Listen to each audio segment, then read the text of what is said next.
Le bilan de la saison de Jota. Nouvelle série de vidéos où je vais revenir sur la saison de chaque joueur du Stade Rennais. Et bien sûr, je vais évoquer aussi le passage à Rennes des joueurs qui sont partis en cours de saison. A noter que je ne vais pas évoquer les cas de Oleg B, Galon, Furuhashi, Bourigeaud, Amada, Meister et Sishuba qui ont très peu joué. Et comme l'année dernière, je vais attribuer une note à chaque joueur par rapport à leur performance. Et les notes ne seront pas élevées, vous vous en doutez, au vu de la saison du Stade Rennais. Avant de continuer, n'hésite pas à me suivre pour ne pas louper mon contenu. On va commencer donc par Jota où le bilan va être très rapide. Véritable recrue star du mercato cet été, beaucoup avaient espoir pour qu'il ait un impact important dans le secteur offensif de Rennes. Même moi j'avais floqué son maillot. Mais le coach de l'époque, Julien Stéphan, le jugeait pas prêt physiquement et il aura fallu attendre qu'il marque son premier but contre Brest avec ses parties intimes pour qu'on puisse se dire qu'il lance enfin sa carrière avec Rennes. Mais suite à ce match, il aura eu 3 titulations d'affilée avec des prestations plus qu'anecdotiques. Il retrouvera le banc très rapidement en jouant des quarts d'heure en fin de match. Et il sera sans surprise revendu au bout de 6 mois au mercato hivernal où il sera retourné au Celtic. Et Jota aura retrouvé des couleurs en Écosse mais se sera fait malheureusement les ligaments croisés, une saison à oublier pour lui très clairement. La saison de Jota au Stade Rennais, c'est 361 minutes jouées,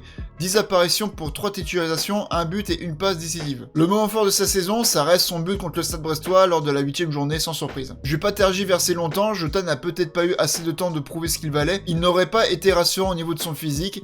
Est-ce que c'était une excuse de Julien Stéphan pour pas l'aligner? Je ne sais pas, mais malgré lui, malgré le contexte, ça reste une déception globale, donc je peux pas mettre plus haut qu'une note de 3,5 sur 10. Et toi, tu donnes quelle note sur le passage de Jota à Rennes? Dis-le moi dans les commentaires, Kenavo.